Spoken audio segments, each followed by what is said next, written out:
오늘 이 시간 하나님의 은혜와 주님의 사랑하심과 성령님의 위로가 오늘 이 예배 가운데 함께하기를 간절히 소망합니다. 우리 옆 사람과 다시 한번 인사하겠습니다. 일찍 자는 것의 영성이다. 왜 따라하고 싶지 않으세요? 다시 한번 하겠습니다. 일찍 자는 게 영성입니다. 왜 그렇죠? 뭐 하라고요? 사순절 기간 새벽을 깨우고 기도하는 분들이 되시길 간절히 소망합니다. 아멘 안 하셔도 저는 계속 강조할 거니까 하여튼 새벽을 깨우시길 간절히 부탁드립니다. 여러분, 미국의 어떤 교회에서 있었던 일입니다. 어느 날 교회 바로 앞에 큰 술집이 생겼습니다. 교회 갈 때마다 그 술집으로 인해서 교인들의 마음이 너무나도 안 좋았습니다. 그래서 열심히 있는 여성교회 회원들, 미국 교회도 여성교회가 힘이 있나 봐요. 그래서 그 여성교회 회원들이 여러분 중심이 되어서 하나님 앞에 간절히 부르짖기 시작했습니다. 하나님의 교회 앞에 저렇게 큰 술집이 있는데 아이들 신앙교육에 너무 안 좋습니다. 어찌하든지 저 어둠의 권세를 속히 이곳에서 물리쳐 주시옵소서. 여성교회 기도가 시작되어졌는데 이 기도 운동은 결국 교회 전체로 확산이 되었고, 그 기도의 불씨가 나중에는 전 교인들에게 퍼져서 전 교인들이요 이 문제를 놓고 40일 동안 작전 기도를 하기 시작했습니다. 40일 작전 기도가 끝나고 난 뒤 얼마 안 되어서 그 술집이 문을 닫았을까요? 그 술집이 문을 닫게 되었습니다. 그런데 문제는 술집 망하게 해달라고 기도했다는 소식을 접한 술집 주인이 교회에 소송을 건 겁니다. 자기 술집이 이렇게 망하게 된 건 누구 때문에요? 교회 교인들 뭐 때문에? 기도 때문에 우리 술집이 망하게 됐으니까 교회에서 책임을 지고 $100만 보상하라고 소송을 걸은 겁니다. 여러분, 아무튼 그렇게 해서 이 재판이 열리게 되었습니다.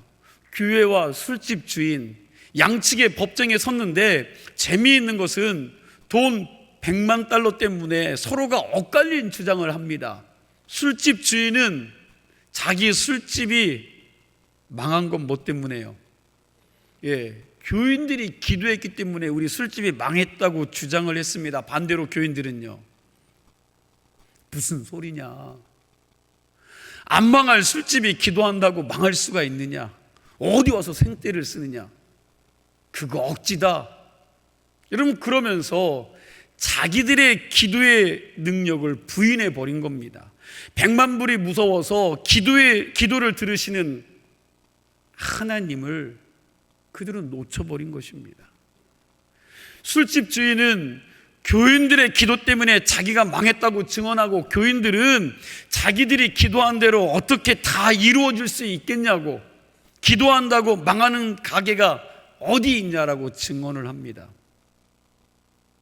어느 쪽이 믿음이 더 좋은 것 같습니까? 어느 쪽이 더 믿음이 좋아요? 여러분들이 판사라면 어떻게 판결을 내리시겠습니까? 한번 생각해 보세요. 여러분들이 판사라면 어떤 판결을 내릴 것인가? 판사는 양쪽의 주장을 다 듣고 난 뒤에 솔로몬처럼 아주 기가 막힌 판결을 내렸습니다. 술집 주인은 그 믿음대로 이 다음에 하늘나라에 가서 하나님께 $100만 직접 손해배상 받으시오 그랬고요. 그리고 난 뒤에 판사는 교인들에게 아주 뼈아픈 한마디를 합니다. 내 생각에는 술집 주인은 하나님께 손해배상이라도 받을 것 같은데, 당신들은 기도에도 응답해 주지 않는 하나님께 뭘 받을 수 있겠소? 기도의 능력을 인정하는 술집 주인과 반대로 자신들이 기도하고도 손해를 볼까 봐 기도의 능력을 부인하는 이 교인들의 증언을 볼 때 여러분, 재판장도 어이가 없었던 것 같습니다.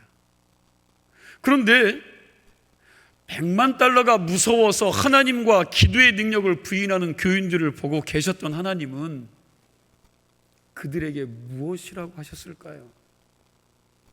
그 교인들에게 뭐라고 했겠습니까? 여러분, 우리는 어떻습니까? 여러분과 저는 어때요?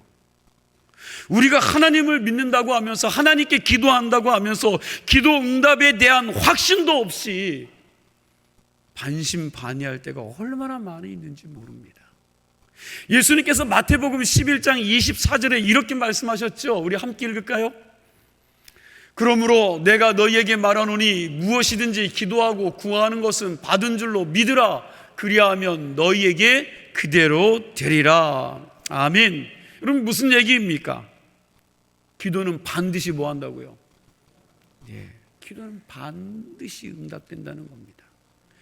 여러분, 지나온 삶을 가만히 좀 한번 돌아보세요. 지금까지 내가 살아오면서 힘들고 어려운 일들을 만났었죠. 엄청난 일들을 만났을 것입니다. 그런데 그럴 때마다 하나님은 나와 함께 하시면서 내 기도를 들으시고 그 모든 어려운 문제들을 당신의 능력으로 해결해 주셨는지 안 해결해 주셨는지 좀 곰곰이 생각해 보시기 바랍니다. 오늘 본문을 보니까 남쪽 유다 13번째 왕 누구요? 히스기야 왕이 병에 걸려 죽게 되었을 때 하나님 앞에 목숨을 걸고 기도하는 모습이 오늘 말씀이요. 16절 말씀 같이 읽겠습니다. 16절 말씀 함께 읽습니다. 주여, 사람이 사는 것이 이에 있고 내 심령의 생명도 온전히 거기에 있사오니 원하건대 나를 치료하시며 나를 살려 주옵소서. 아멘. 나를 어떻게 달라고요? 살려 주옵소서. 이 기도는 목숨을 건 기도입니다. 사도행전 1장 14절 하반절 말씀 보니까 마가의 다락방에 모인 120명의 성도들이, 신도들이 이렇게 기도했습니다. 마음을 같이하여 오로지 뭐에 힘썼다고요? 기도에 힘쓰더라 그랬습니다. 초대교회 성도들은 기도 외에는 다른 방법이 없었기에 하나님께만 매달려 기도로 승부를 걸었습니다. 하나님, 우리에게는 다른 길이 없습니다. 하나님께서 우리에게 길을 열어주시면 우리가 살 수 있지만 하나님께서 열어주지 않으신다면 우리는 그냥 죽을 수밖에 없습니다. 여러분, 그렇게 2000년 전에 우리 신앙의 선배들은 기도했습니다. 정말 그 당시 신앙인들은 하나님이 살려주시지 않으면 그들이 살 수 없다라는 거죠. 왜요? 핍박과 고난 속에서 여러분, 그들은 복음 전하다가 죽을 수밖에 없었습니다. 그러다 보니 목숨 걸고 기도할 수밖에 없었습니다. 공동번역 성경에서는 그들은 모두 마음을 모아 기도에만 힘썼다. 모두 마음을 모아, 한 사람도 예외 없이 마음을 모아 기도했다라는 겁니다. 한 사람도 빠짐없이 120명 전원이 마음을 모아 하나님께 기도했습니다. 우리 교회는 예배 시간에 종종 정교인들이 마음을 모아 통성으로 기도하는 시간이 있습니다. 주일 오후 예배 말씀 끝나고 통성 기도하고요, 수요 예배 끝나고 통성 기도하고, 금요 연합 속회 때 기도하고, 그리고 매일같이 새벽 기도회 때 통성으로 기도합니다. 마음을 모아 통성으로 기도하는데 여러분, 그 시간이 길지 않습니다. 약 5분입니다. 우리 교회도 마가의 다락방에 모인 성도들처럼 정말 다 같은 마음을 모아 함께 입을 열어 뜨겁게 기도하는 교회가 되기를 소망합니다. 특별히 교회의 중직자들, 집사님, 권사님, 장로님들, 그리고 각 기관의 임원들과 교사들이 다 교회의 리더들로 교회에서 섬기는 사람들입니다. 그런데 기도하지 않고 우리가 어떻게 남을 섬길 수 있습니까? 여러분, 무슨 힘으로 사람들을 사랑할 수 있겠습니까? 교회를 섬기는 일은 세상 방법대로가 아닙니다. 하나님의 방법, 하나님 뜻대로입니다. 진정 하나님의 방법대로 섬기기를 원한다면 뭐 해야 돼요? 기도해야죠. 기도해야 합니다. 하지만 오늘 크리스찬들은 여러분, 주님 외에 가지고 있는 카드들이 너무 많아서 정말 주님 앞에 자기의 모든 것을 걸고 울부짖고 기도를 하지 않는다는 겁니다. 사도행전 2장 42절 하반절을 보니까 거기도 보면 오로지 기도하기를 뭐 했다고요? 힘쓰니라 라고 기록되어 있습니다. 오로지 힘쓰니라 그랬는데 공동 번역에 보니까 기도하는 일에 전념하였다 그럽니다. 영어 번역을 보니까 그들은 자기 자신들을 기도에 내던졌다라고 표현하고 있어요. 무슨 말이에요? 목숨을 걸었다는 겁니다. 정말 그렇습니다. 기도는 하나님 앞에 내 생명을, 내 인생을, 내 미래를 던지는 행위입니다. 나의 모든 것을 걸고 하나님의 뜻을 묻는 결단이고, 하나님의 도우심이 없이는 나는 죽을 수밖에 없다는 배수진을 치는 그런 행위가 기도이지요. 그래서 기도는 결코 장난이 아닙니다. 그런 이유 때문에 겟세마네 동산에서 주님께서 기도하실 때 이 땀방울이 핏방울이 되었다라는 것이 여러분 진실입니다. 바로 이런 이유 때문에 하나님께서는 예레미야 선지자를 향해서 이렇게 말씀하시죠. 너는 내게 뭐하라고요? 부르짖어라.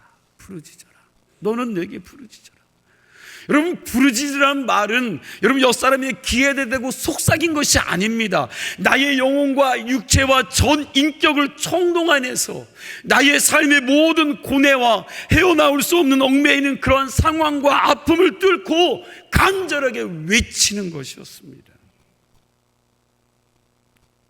여러분, 이런 기도를 하나님께 해보신 적이 있습니까? 기도는 생사를 걸고 하나님 앞에 매달리는 것이 기도입니다. 그런 기도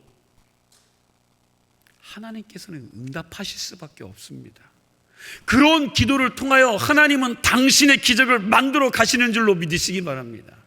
히스기야 왕이 그렇게 하나님 앞에 자기의 생명을 걸고 목숨을 걸고 기도했습니다. 그 기도가 응답되면 자기가 살 수 있지만, 그러나 그 기도가 하나님 앞에 거절되면 자기는 죽는다는 사실을 알고 있었기에 그의 기도는요 간절하고 절실했다라는 거예요. 결국 그 기도가 어떻게 됐습니까? 그럼 목숨 건 기도가 응답이 되었던 겁니다.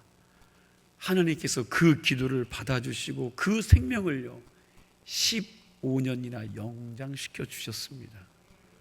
여러분, 여러분들의 기도가 살면 여러분들의 영혼이 산다는 것입니다. 그러나 여러분들의 기도가 죽으면 여러분들의 영혼은 죽는다는 사실을 알고 계십니까? 물에 빠진 사람이 내 코에 숨이 떨어지면 내가 죽는다는 것을 알고 있기 때문에 무슨 짓을 해서라도 거기서 어떻게 해요? 살아나오려고 아둥바둥 하는 겁니다.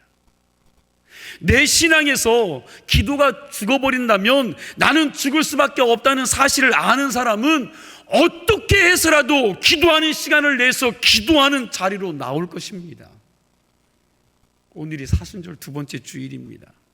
사순절 둘째 주일을 맞이하면서 여러분들에게 다시 권면을 합니다. 기도의 자리로 나오십시오. 좀 기도의 자리로 나오세요. 제가 지난주에 이어서 오늘도 기도합시다라는 제목을 가지고 여러분 기도에 대한 말씀을 선포하는데, 여러분들이 이 말씀 듣고 마음 불편하게 사는 것이 아니라 몸은 좀 불편하더라도 기도하는 자리로 나와서 하나님의 은혜로 여러분들의 마음과 영혼이 편안할 수 있게 되기를 축원합니다. 정말 여러분들이 히스기야 왕같이 목숨 걸고 기도를 시작하면 하나님께서도 여러분들의 영혼을 책임져 주시고 여러분들의 인생을 책임져 주실 것입니다. 그리고 여러분들이 보기에 전혀 불가능하다고 생각했던 문제들까지도 다 합하여 하나님은 가장 아름다운 선으로 만들어 주실 줄로 믿습니다. 제가 이미 여러분들에게 여러 번 말씀드렸죠. 로마서 8장 28절 말씀, 우리 함께 읽어볼까요? 우리가 알거니와 하나님을 사랑하는 자 곧 그의 뜻대로 부르심을 입은 자들에게는 모든 것을 합력하여 선을 이루느니라. 아멘. 여러분, 이 말씀을 잘 들으셔야 합니다. 하나님을 뭐 하는 자라고요? 그렇죠, 하나님을 사랑하는 자라고 했습니다. 하나님께 생명보험 들고 있는 사람들이 아닙니다. 하나님께 자기의 소망과 바람을 두고 있는 사람이라고 하지 않았습니다. 하나님을 사랑하는 자라고 성경은 분명히 표현하고 있습니다. 어떤 사람이 하나님을 사랑하는 자입니까? 질문해 보세요. 어떤 사람이 하나님을 사랑하는 자요? 하나님이 부르시는 자리, 하나님을 만나는 자리, 하나님의 음성을 들을 수 있는 자리를 좋아하여 삶의 모든 우선순위에 하나님 만나는 그 자리를 가장 존귀히 여기는, 그리고 하나님을 사랑한다라고 말할 수 있는 사람이 여러분 하나님을 사랑하는 자라고 말하지 않겠습니까? 어떤 사람에게 결혼을 목적으로 만나는 사람이 있다고 생각해 봅시다. 그런데 일주일에 겨우 한 번 보는데도 도무지 내 말은 귓전으로도 안 듣습니다. 내 얼굴을 쳐다보려고 하지도 않습니다. 어딘가에서 전화가 올까봐 핸드폰을 손에서 놓지 않습니다. 대화 중에 벨이 울리면 반드시 밖에 나가서 통화하고 와야 직성이 풀립니다. 어떨 때는 통화를 끊지 못해 한참을 기다려야 들어옵니다. 마음이 온통 다른 곳에 가 있는 사람처럼 늘 안절부절합니다. 내 앞에서는 졸기만 하던 사람이 다른 사람을 만나면 눈이 그냥 초롱초롱해지고 없던 미소가 그냥 넘쳐납니다. 나와 일주일에 한 번 만나는 것은 심사숙고하다가 의미적으로 만나러 나오는 것 같은데, 다른 사람은 보고 또 보고 싶어 합니다. 헤어지는 걸 서운해합니다. 부르면 신이 나서 언제든지 달려갑니다. 그렇다면 이 사람은 나를 사랑하는 사람일까요? 여러분, 이 사람과 장례를 약속해도 후회가 없을까요? 여러분 어떻게 생각하십니까? 어떻게 하면 좋을까요? 그런데 여러분, 이 이야기는 우리가 하나님 만나러 나오는 예배 시간과 어딘가 닮아 있는 것 같지 않습니까? 여러분들은 하나님을 사랑하는 자가 맞습니까? 모든 것이 협력하여 선을 이루시는 인생의 축복은 하나님을 사랑하는 자에게 주어지는 줄로 믿습니다. 바라기는 이 사순절 기간에 여러분들의 영혼이 잠자는 자리에서 깨어 일어나 기도를 시작함으로 여러분들의 영적인 생명의 피가 돌고 힘이 솟아나는 계절로 만드실 수 있기를 축원합니다. 우리의 영적 생명을 유지하기 위해서 항상 기본적으로 해야 할 세 가지가 있어요. 첫째로, 우리 영혼의 양식인 하나님의 말씀을 매일 먹어야 하고요. 두 번째로, 우리의 영적인 호흡이 뭘 해야 될까요? 영적인 호흡인 기도가 있어야 하고, 그리고 세 번째, 영적인 운동인 사랑의 실천과 섬김과 헌신과 봉사가 있어야 합니다. 이 세 가지는 신앙생활에 있어서 가장 기본적인 베이직이요. 신앙생활하면서 영적인 삶의 가장 기본적인 베이직도 안 하면서 내가 그래도 예수 잘 믿는 신앙이라고 착각하지 마시기 바랍니다. 밥 밥 먹지 않고는 살 수가 없지요. 밥 먹지 않으면 결국 죽습니다. 마찬가지로 영혼의 양식인 하나님의 말씀을 묵상하지 않고 사는 그리스도인은 어쩌면 이미 죽은 신앙인으로 그리스도인이 아닐 수 있다는 사실을 우리는 스스로 좀 심각하게 돌아보셔야 합니다. 숨쉬지 않는 육체가 살 수 없는 것처럼 기도하지 않는 그리스도인들은 결코 그리스도인이 아니라는 사실을 기억하셔야 합니다. 예전에는 그리스도인이었는지 모르겠지만 지금은 그 생명이 죽어버렸는지도 모릅니다. 혹시 여러분들 중에 예전에는 기도했는데 지금은 쉬고 있는 분이 계십니까? 그런 분이 있다면 자신의 영적인 생명을 위해서 기도를 다시 시작하시기를 부탁드립니다. 그리고 예전에는 사랑의 실천과 봉사와 전도와 섬김의 삶을 사셨는데 요즘은 쉬고 계십니까? 아니요, 쉬면 안 됩니다. 쉬면 죽습니다. 그래서 다시 사랑의 실천을 할 수 있는 성도들이 되시기를 바랍니다. 여러분, 이 세 가지 중에서 밥 먹는 것과 운동하는 것과 숨 쉬는 것 중에 가장 절박한 게 뭐라고 생각하십니까? 운동은 당장 하지 않아도 금방 죽는 게 아닙니다. 사람들이 운동하지 않는 이유가 거기에 있는데, 운동하지 않는다고 오늘 당장 죽는 게 아닙니다. 그런데 계속해서 운동하지 않는 사람은 어때요? 얼마 안 있으면 몸에 문제가 생깁니다. 밥 하루 이틀 안 먹는다고 금방 죽지 않습니다. 그래서 다이어트 하는 사람들은요, 일주일씩도 굶는 사람도 있습니다. 심지어 40일 금식하고도 사람이 죽지 않습니다. 그렇지만 50일을 넘기고 100일이 넘어가면 죽겠지요. 영적으로도 마찬가지입니다. 하나님 말씀 읽지 않아도 겉으로는 그 사람 신앙생활 잘하는 것처럼 보일 수 있습니다. 물론 속으로는 그 신앙이 내면적이고 영적인 파워는 없어지겠지요. 그러나 그 영이 당장 죽는 것은 아닙니다. 영혼의 운동도 마찬가지입니다. 사랑의 실천, 봉사, 헌신, 전도, 섬기는 삶 살지 않아도 여러분 신앙생활 하는데 큰 지장이 없을 것 같습니다. 그래서 봉사 안 하고 섬기지 않고 헌신하지 않고 여러분 그렇게 신앙생활 하는 분들이 많습니다. 물론 그게 오래 지속되다 보면 내부적으로 썩어가지고 그 영이 약해지겠지요. 그러나 그거 안 해도 신앙생활 하는 데는 당장 지장이 없기에 사람들이 봉사 안 합니다. 심지어 예수 믿고 여러분 죽는 마지막 그 순간까지 복음 한마디, 전도 한마디, 전도 한 명 안 하고 죽는 사람들도 있습니다. 그러나 가장 큰 문제는 호흡이요, 호흡. 사람이 숨을 안 쉬면 당장 죽습니다.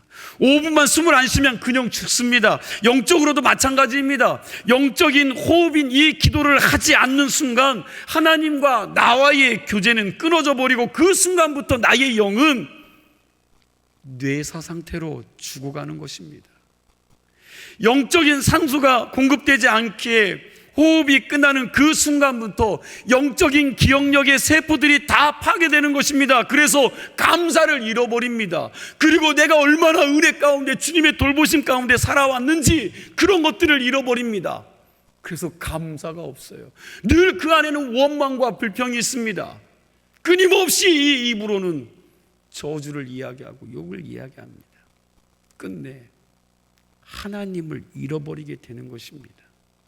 겉으로는 버젓이 건강하게 그럴듯하게 사는 것 같아도 내 영혼은 영혼의 산소인 기도가 끝나는 순간 하나님과의 관계는 끊어지고 그리고 그 순간부터 내 영의 이 세포 조직은 하나씩 파괴되기 때문에 그 순간부터 나는 죽어가고 있는 것입니다.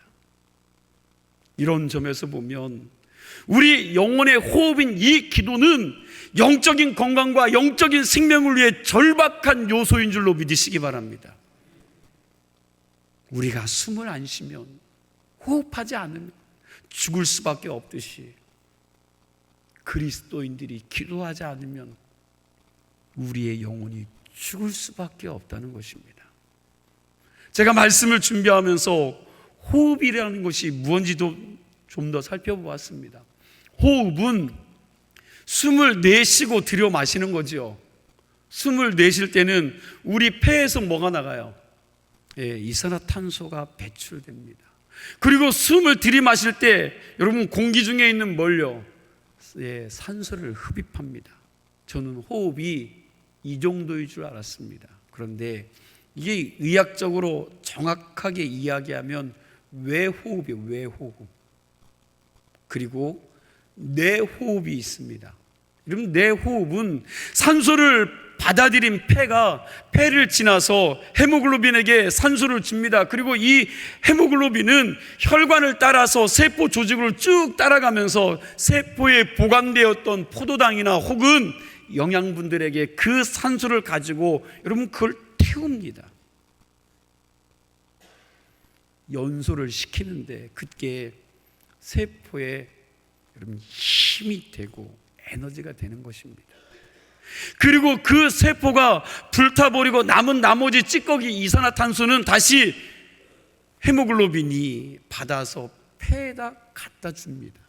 그러면 폐에서 그걸 다시 배출하는 것입니다.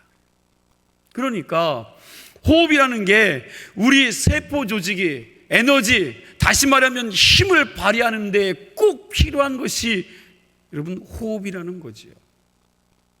숨을 들여 마셔서 산소를 세포까지 배달해 주지 않으면 세포에서는 힘이 나오지 않습니다. 이게 영적으로 똑같습니다. 내쉬는 숨을 통하여 우리 속에 있는 악한 생각과 더럽고 추악한 생각들을 다 뽑아내어 하나님 앞에 내놓습니다. 이게 바로 회개죠. 회개.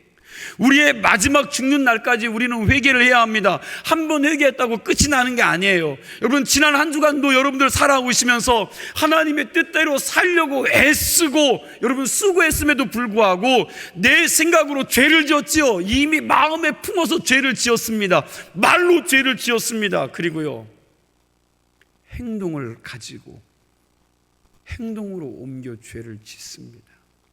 그래서 우리가 기도하지 않으면 우리 속에 있는 그 악한 노폐물들이 그대로 축적되어 그게 내 육체와 영혼에 좋지 않은 체지방이 되고 독이 되어서 질병이 되는 거예요.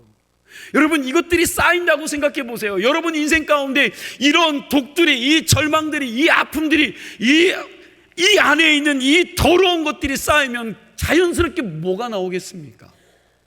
그 더러운 게 나올 수밖에 없어요. 이 독을 빼내야지만 건강한 인생이 될 수 있습니다.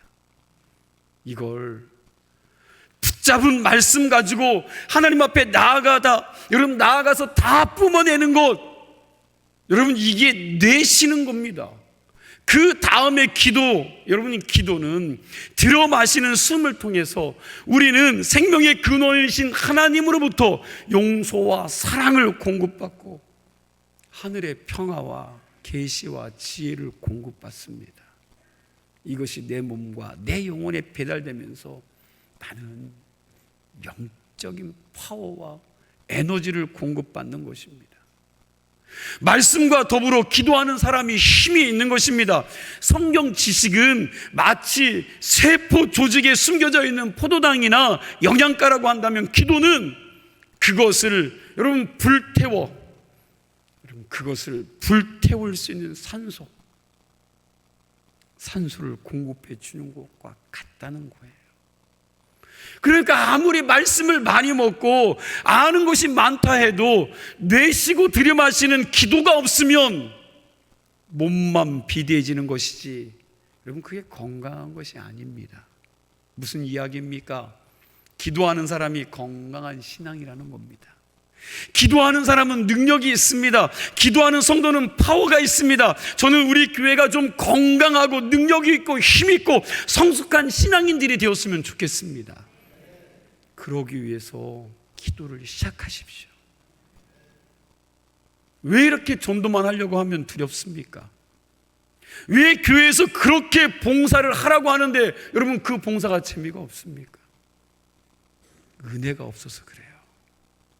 힘이 없어서 그렇습니다. 힘을 얻기를 원하신다면 이제 기도의 무릎을 꿇으십시오. 그러면 하나님께서 힘을 공급해 주실 줄로 믿습니다. 여러분 이것은 이론이 아닙니다. 실천해 보고 경험해 보기 전까지는 목사가 아무리 설교를 해도 이해할 수 없는 겁니다. 짐작만 하는 것으로는 힘을 얻을 수가 없어요. 여러분 다시 말씀드립니다. 이 사순절 기간 나의 영혼을 깨우기 위해서 새벽을 깨우시기를 바랍니다. 기도하는 자리로 나와 기도하심으로 말미암아 은혜를 받고 하나님이 주시는 새 힘과 용기로 회복할 수 있는 성도들이 되시기를 바랍니다. 미국 우주 비행사 중에 우주 여행을 최초로 한 사람이 유진 선원이라는 사람입니다. 이 사람 말에 의하면 우주인이 우주선 밖으로 나아갈 때 제일 중요한 것이 뭐냐면 생명선이라고 합니다. 생명선. 우주선 안에는 생명선이 있는데 이 생명선이 밖으로 나아가는 우주인과 연결되어 있다는 거죠. 그런데 이 생명선에는 여러분 두 개의 관이 있다고 그래요. 두 개의 관. 하나는 통신선이고 또 하나는 산소관인데 통신선은 어때요? 그 안에 있는 사람들과 본부와 이야기하는 선이죠. 그리고 산소관은 산소를 공급해 주는 것입니다. 그런데 이 통신선은 끊어져도 괜찮다는 거예요. 그러나 뭐가 끊어지면 안 될까요? 그렇죠. 산소를 공급하는 이 산소관이 조금이라도 손상을 받으면 우주선 밖으로 나가 있는 그 우주인은 그 자리에서 죽을 수밖에 없다고 합니다. 이것은 마치 어머니가 뱃속에서 아기가 어머니하고 연결된 탯줄과 같은 것입니다. 이렇게 우주선과 우주인을 연결하는 생명선과 같은 것, 그리고 엄마와 아기를 연결하는 탯줄과 같은 것이 바로 생명의 근원이신 하나님과 나를 연결시켜주는 기도라는 것입니다. 그러니 여러분, 우리가 인생 살아가면서 돈 잃고 건강도 잃고 모든 것들을 다 잃어버려도 기도줄만큼은 잃어버리지 않기를 축원합니다.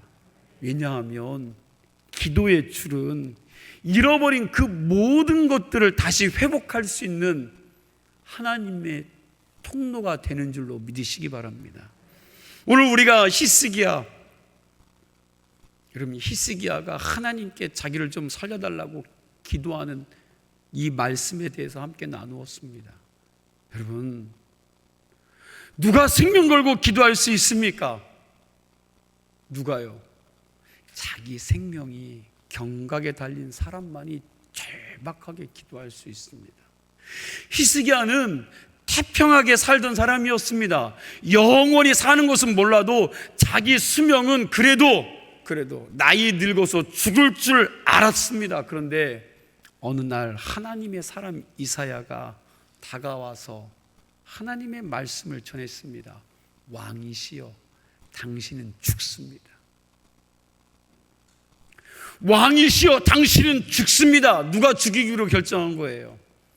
예, 하나님이 그렇게 하시기로 한 거예요. 그런데 그 순간 히스기야가 뭘 했어요? 그 순간 히스기야는 다가오는 죽음 앞에서 절박한 심령이 되어서 하나님께 기도합니다. 하나님 내 목숨을 살려주시옵소서. 주님 나를 살려주시옵소서. 오늘 본문에 나오는 기도가 그런 절박한 기도예요. 목숨을 건 기도입니다. 여러분, 저와 여러분의 오늘의 현실이 어떻다고 보십니까? 여러분 태평하십니까? 여러분들의 영혼의 현 주소는 어떻습니까? 우리 자녀들의 앞날은 어떻습니까? 여러분들의 미래는 어떻습니까? 몇 주 전에 터키에서 큰 지진이 일어나서 세계를 다 흔들어 놓았는데 이 사람들도 태평하게 살던 자들이기에 이런 일이 일어나리라고는 상상도 못했을 것입니다. 그런데 이런 현상들이 말세에 계속된다고 성경은 말씀하고 있습니다. 우리는 말세에 나타나는 이러한 현상들을 보고 깨어 정신 차리고 신앙생활을 해야 할 줄로 믿습니다. 주님이 이렇게 말씀하셨죠. 누가복음 22장 46절 말씀 함께 봅니다. 이르시되 어찌하여 자느냐, 시험에 들지 않게 일어나 기도하라 하시니라. 베드로전서 4장 7절 말씀입니다. 이것도 함께 읽습니다. 만물의 마지막에 가까이 왔으니 그러므로 너희는 정신을 차리고 근신하여 기도하라. 아멘. 여러분 뭐라고요? 기도하라고 그랬습니다. 여러분들의 영혼은 지금 숨쉬고 있습니까? 하나님과 함께 교제하고 있으십니까? 우리의 영혼이 깨어 일어나 기도함으로 말미암아 하나님이 함께 하시는 은혜와 능력을 체험할 수 있는 이 사순절이 되기를 간절히 축원합니다. 기도하겠습니다.